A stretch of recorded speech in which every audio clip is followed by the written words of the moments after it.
ও জুতো পরাতে হবে মেয়েকে। জুতো এটা কোথাও ভাই? আমি রেখেছি।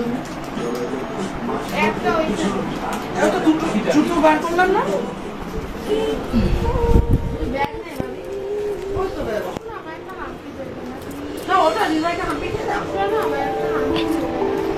চলো সোনু চলো বাড়ি।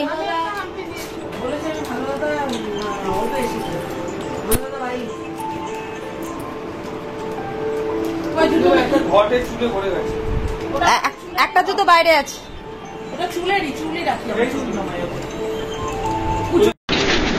গুড ইভিনিং সবাইকে, কেমন আছো সবাই? আশা করছি সবাই খুব ভালো আছো, আমরাও ভালো আছি। চলে এসেছি একটা নতুন ব্লগের সাথে।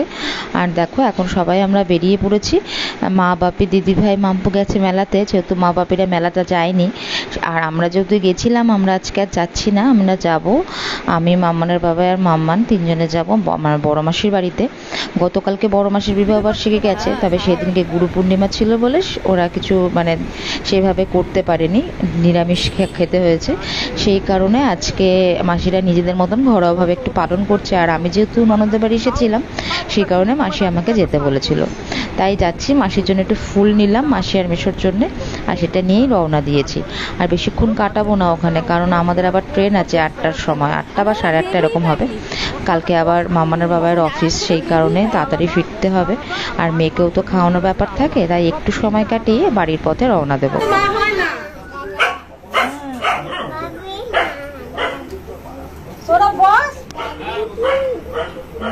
আমাদের পাপি হয়।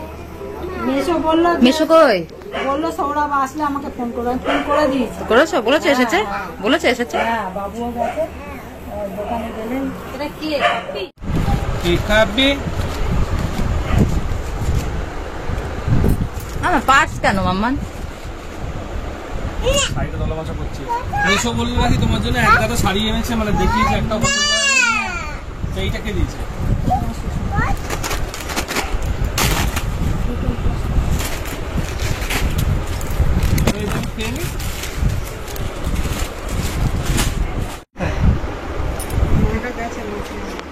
মামা দিদিটার পাশে দাঁড়া, একটা ফটো তুলি। দিদিটার পাশে দাঁড়াও, দিদিটাকে ধরে দাঁড়াও। হ্যাঁ না বড় মাসি না,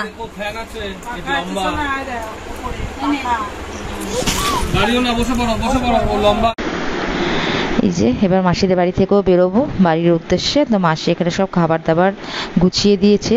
রাত্রেবেলা খেয়ে যাওয়ার কথা ছিল, কিন্তু আমাদের তো বাড়ি ফিরতে হবে, আর মেয়ে তো এসব কিছু খেতে পারবে না। মেয়ে যদি খাওয়াটা শিখতো তাহলে হয়তো আমরা খেয়ে দিয়ে যেতাম, কিন্তু ওকে তো বাড়িতে গিয়ে আমাকে খাওয়াতে হবে, সেই কারণে আমরা রাতের খাবারটা খেতে পারলাম না। আর সত্যি কথা বলতে দিনের বেলা খেতে খেতে তো একটু লেট হয়ে গেছিলো দুপুরবেলাতে, আর রাত্রেবেলাতে না এত তাড়াতাড়ি খেতেও পারবো না। এখন ওই 8টা 8:30 মতন বাজে। ভেবেছিলাম এই সময় একটা ট্রেন আছে সেটা ধরবো, তবে এতটাই লেট হয়ে গেছে, আর এই ট্রেনটা পাওয়া যাবে না, ওই পরের ট্রেনটাই ধরতে হবে। তো চলো বেরিয়ে যাই আমরাও। আর এই যে দেখো এখন টোটোতে বসে আছি। তো বন্ধুরা টাটা, দেখা হবে তোমাদের সাথে পরের ব্লগে। ততক্ষণের জন্য তোমরা সবাই খুব ভালো থেকো। টাটা বন্ধুরা।